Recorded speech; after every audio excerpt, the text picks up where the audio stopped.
Miss Brenda joins me now. Hi, Brenda. Thanks for coming on. Thank you. I'm really excited to talk with you, but I want to start with something. Can you tell us how old you are? I'm 81. 81. And what did you spend most of your life doing occupation-wise? Secretary. And did you ever get married in your life? I did. Did you also have children? I have 3. Okay, so this is painting the picture of Miss Brenda.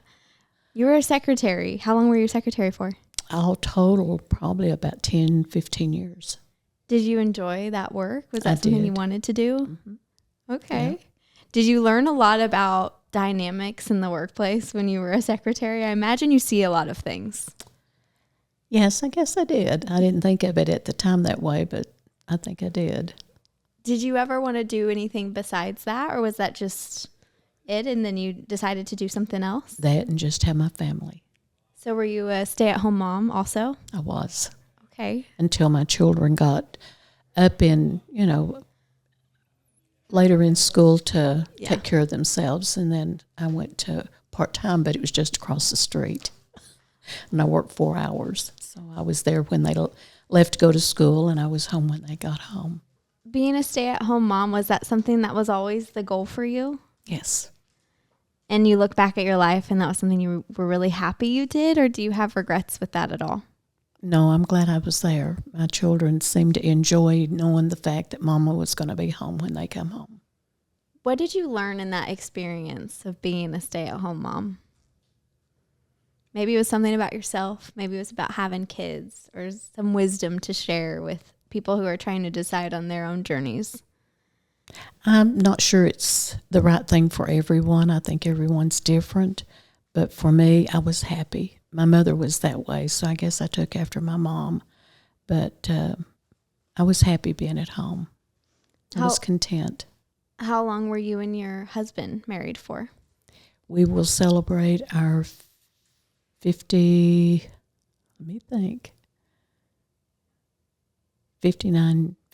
years this year.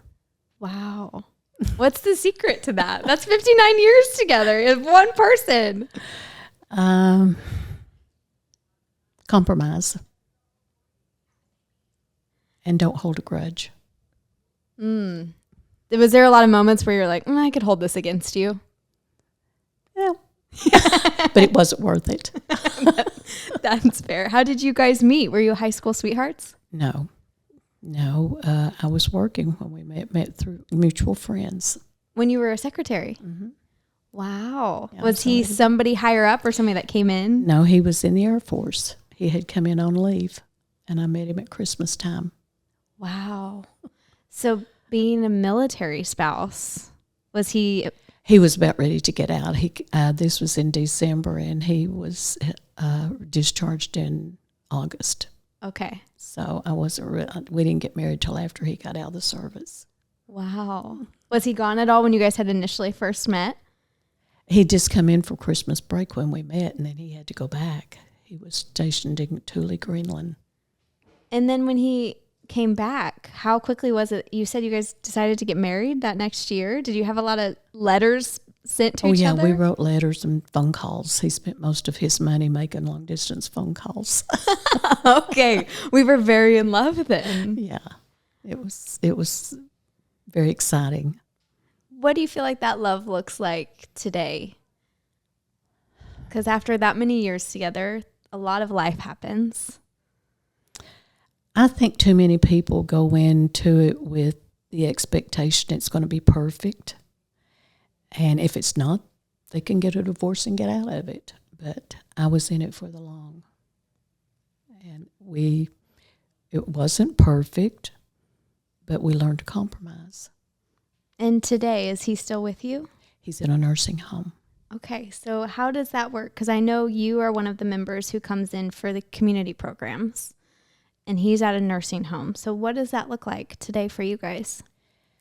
I don't get to see him very often.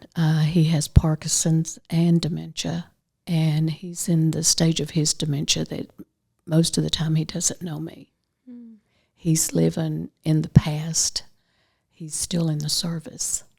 Wow, so right when you guys first met. Yeah. Is that really hard for you to experience? Because you're also going through your own experience too. It's sad. I have my moments that it makes me really sad, and I miss him. But life goes on, and I try to make the best of it. That's what I'm here for. Yeah. This has been a big help to me. To come and visit here? Yes. To help with yours, or to get you out of your comfort zone a little bit and visit? Both. Okay. It's done both to me because I was always more or less an introvert. And I enjoyed just being by myself, but my daughter thought I needed some socialization. I come to live with her five years ago. And this was during the pandemic. And, of course, I couldn't go see him because he had the nursing home locked down for months. So I went months without getting to see him. And I had taken care of him probably for around 10 years in his sickness. And it had kind of taken its toll on my health. And so I've done my healing in the last 5 years, and Abe's has been a big part of it. What do you feel like you wish you would have known going from mom to wife to then caregiver towards that part? Not really sure. Or maybe what were those emotions you were experiencing as things were changing in that direction and you were seeing this happen to him, and it was a change that you were going to have to adjust to? I'm not sure I'd have done a lot of things differently. I tried to look on the positive side of it. There were fun times. He'd do some funny things, say funny things, but he didn't remember them. But I did. I wished I'd have journaled. But hindsight doesn't get you very far. So It is. Hindsight is always 20/20. Yeah. But that's also why we love hearing stories, because this is how we learn, right? And Right. hopefully somebody who might be in a similar position to you can then start to journal. I wished I'd have recognized his illness and downslide earlier. I didn't. I don't know that, if it would have made a big difference, but I feel like it might have. But, That's a lot of pressure to put on yourself, though. Well, I always told him I'd take care of him, and that's what I tried to do, the best that I could till he couldn't take care of himself, and I couldn't take care of him because he had a mini stroke and a seizure, and after that he was bedridden. And I took care of him as long as I could, and I got to the point that I didn't feel like that I could take care of him the way he deserved. It was the hardest decision I ever had to make. What made you ultimately decide to make that decision? Well, I had a little bit of influences from my family and my kids. They could see things that I couldn't see. Mm-hmm. But I knew that the time was getting close. I just tried to ignore it. I didn't want to give up. I think there's a period of grief there that happens. There is, because I don't know, there's just something final about it. Mm-hmm. And a big decision that you have to make. Yeah. And you're not ready to make it. I don't know that you ever would have been. Probably not. Well, I don't want to just make you talk about sad stuff. I also would like to hear one of the coolest, most favorite moments of your life. What if you look back on your life and you're like, I will always remember this?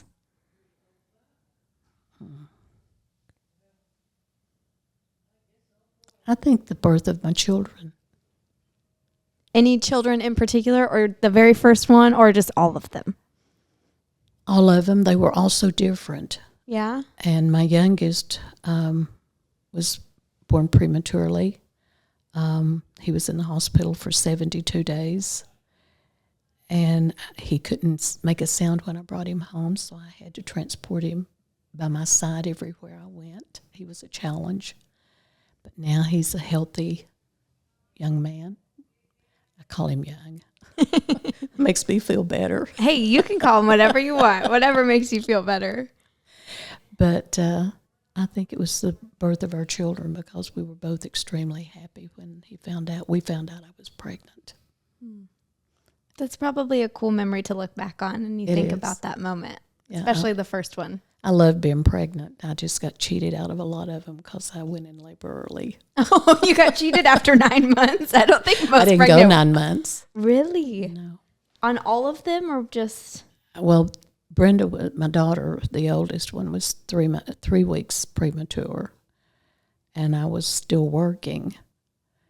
And my second son, I was in the bed for 2 months before he was born.